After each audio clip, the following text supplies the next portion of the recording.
Hi, my name is Jane Powell. Welcome to Community Connections. This is a program showcasing community involvement brought to you by the Greater Kanawha Valley Foundation. Today our guest, I think you're going to enjoy, is Lori Dubrawka from the Appalachian Reading Center. Lori, you're the director of the center, and we're so happy you're here today. Thank you for having me. I am excited to share with everyone what you do and just how valuable a resource it is for the people of West Virginia. So, Appalachian Reading Center, tell me how it started and exactly what it is that happens there. In 2004, Jennifer Carragher and I co-founded the center as a nonprofit in response to the lack of resources here in West Virginia for dyslexic students, and particularly for students who would not be able to afford private tutoring. So, it is a center for dyslexia. So that's kind of a mystery to some people, is that right? Right. Dyslexia is very misunderstood in many ways. People think that dyslexia means that a person sees letters backwards, and that's all that it is. And it's actually much more than that. So a person who is dyslexic is using the part of their brain that is the least efficient part for reading to try to read. And so that gives them tremendous difficulty with reading, writing, and spelling. And it's actually very, very common. 1 in 5 people are dyslexic, and that's a lot of people. 1 in 5. Right. Wow. So I might be that person that has the misconception of what dyslexia is. I think of it as transposing letters and seeing things. But it is so much more than that. And you offer a program which has turned into a school, really, to help someone. So tell me a little bit about how you're different from the traditional programs. Okay. And so in the 20s and 30s, Dr. Samuel Orton and Anna Gillingham discovered a way to organize our language into the 6 syllable types. And they understood how to teach people with dyslexia how to understand how language is put together. And based on those 6 syllable types, they developed what was called the Orton-Gillingham-based method. And today there are about 20 different offshoots of Orton-Gillingham-based programs, one of which is Wilson Reading System, and that was developed 30 years ago by Barbara Wilson, and I am certified in that method. And that's the particular method that we use at our school.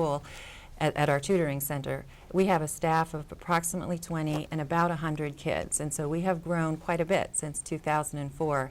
We never advertise. All of our referrals are from word of mouth, and so our kids are very successful once they are with us for between 2 and 4 years, and that's quite a while for someone to be able to go to tutoring before they get remediated. Wow. So in, 15 years, you've grown a lot. 20 employees or tutors and 100 kids? Is that what you said? About 100 kids, and we've Wow. served about 720 kids since we first started. And so one of the things in terms of asking about what's different about what we do at the Reading Center is described really well in a book called Overcoming Dyslexia by Dr. Sally Shaywitz.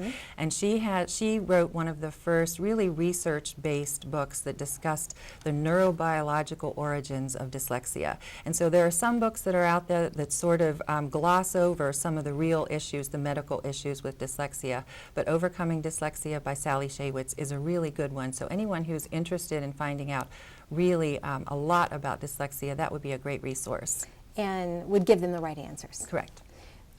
Yeah, so that's great.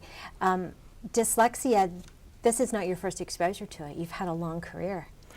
I have, yes. And so I worked in an adult literacy clinic in Southern California where I first met Barbara Wilson. And the Wilson Reading System was originally designed for adults. And it was so successful with that population that they designed other versions so that they would be successful with younger children. And as a matter of fact, this year Wilson Reading System is coming out with its 4th edition, which we're very excited about too. Wow. So when you talk about 100 students, are most of those children? Yes, most of them are children. We do have some young adults. Our oldest student was 65 years old. He was a successful businessman, but he never learned to read, write, or spell very well. And so he was with us for about 4 years. Wow. So it can be for all ages. It can be for all ages. And I think we might have a picture of one of our students playing a Jenga game. And so we try to incorporate there it is. games into all of our lessons, and so it is very specific and very detailed, and as we say, teaching reading is rocket science, but we try to make it as fun as we can. And you can see one of my students there peering through the Jenga game, and so there are words actually written on the Jenga blocks, and we play the game as they read the words. Oh, that's fun. We try to make it fun. I'm going to think of my Jenga blocks totally different now. Yeah, that's really fun. So I think you touched on it, but if we could just talk a little bit about how long the typical student, or how long it is to remediate, To remediate. To remediate someone through your program. Right. And so in any Orton-Gillingham-based program, and those are all around our country, it takes between 2 and 4 years, and that's at least 2 times a week, year-round. And so that's a lot of tutoring, but it is life-changing. And lots of times when students finish, their parents will say, oh, this was like a miracle. And we say, oh my gosh, it was 4 years of you driving here and paying for it and their time. And so at the end, it does seem like a miracle. It's not. It's a lot of work, it's a lot of time, it's a lot of effort on everyone's part, the students, the parents, the teachers. And the way it's set up, you go through sessions, is that right? Almost like semesters throughout the year? Right. We're actually kind of on a trimester system, although they're not equal. So right now we just started our winter-spring session that will go through the end of May, and then we break for staff training for 2 weeks, and then it's open for students between June and August. We break for another few weeks and then do the fall session that ends in December. So kids and parents do have somewhat of a break, but it is year-round. It's very intense. Yeah, twice a week, right? Twice a week, at least. Yeah, that's a commitment, but so worthwhile. And I have had an opportunity to meet some of your students over the years, and really just, I mean, it's lovely to see how happy they are. Yeah, it's a great place to be. And I have to thank the Greater Kanawha Valley Foundation, of course, for the scholarship assistance that you all have provided for us.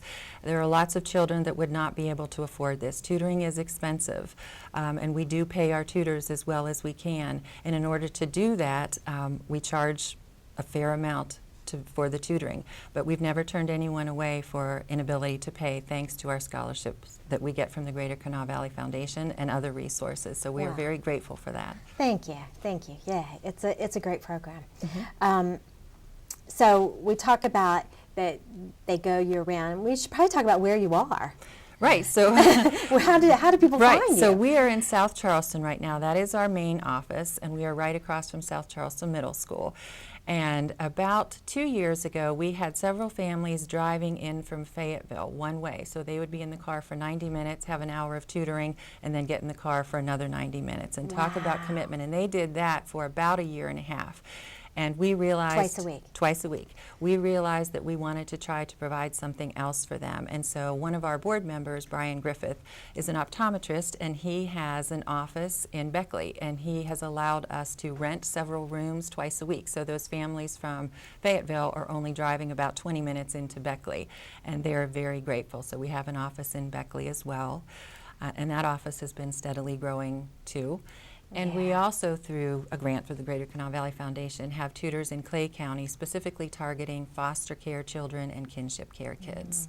Someone that could easily slip through the cracks. Exactly, especially with all of their moves and so on. So you're in South Charleston and Beckley and working in Clay County. What about the rest of the state? Are there resources for someone? Right now, there are resources that you could look up on the International Dyslexia Association website and the Bright Solutions for Dyslexia website, which is Susan Barton, and she has designed a program that is also Orton-Gillingham based that can be used more easily by volunteers and parents, because in a lot of our areas we don't yet have the resources that we have at the Appalachian Reading Center. And so it is in our plan as the years go on to try to get other offices up and running throughout the state. So those ideas are just sort of in the planning stages right now, but we're definitely thinking about it. As I said, if someone happens to be watching and you're not close to Beckley or South Charleston or Clay, the Bright Solutions for Dyslexia website is a wonderful website and resources that that parents not close to these areas can access. How does dyslexia, does the teacher begin to notice it? Does I'm guessing it's a combination, like the parent maybe realizes something, and then the teacher at school, maybe the family physician, kind of a combination. Right. And so right now it's more the parents who understand that something is not quite clicking, especially if they have other children and they realize that they're not catching on as quickly as their other children did. And so they start looking for resources. They start Googling, they find us online, and I will say our website is under construction. We will have a new website up and running in February, and they find us that way very frequently by just Googling dyslexia or reading problems.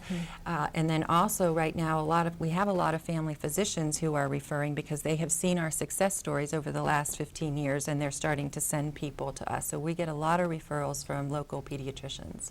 Yeah, I would imagine that it's a network of people, and you're part of that network as well. Right. Yeah. So what would you like people to know about Appalachian Reading Center?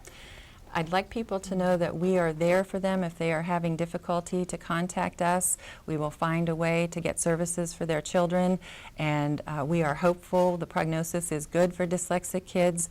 We use technology to be able to provide accommodations in terms of downloadable book services such as Learning Ally. So I want parents to know that there's a lot of hope and a lot of good success stories out there. And I know that you have graduates of your program that come back and speak and are very happy to share their success and their stories and how they're succeeding and flourishing. They are, and it's great to see. We have kids who are in college now who will send us notes and talk about when they remember they had to start so early on and they had to tap out words. We teach kids by tapping individual sounds or phonemes, and a lot of times they would think, I can't believe this, I already know some of these sounds, but it gradually builds, and they look back and they realize why we went back to build that foundation.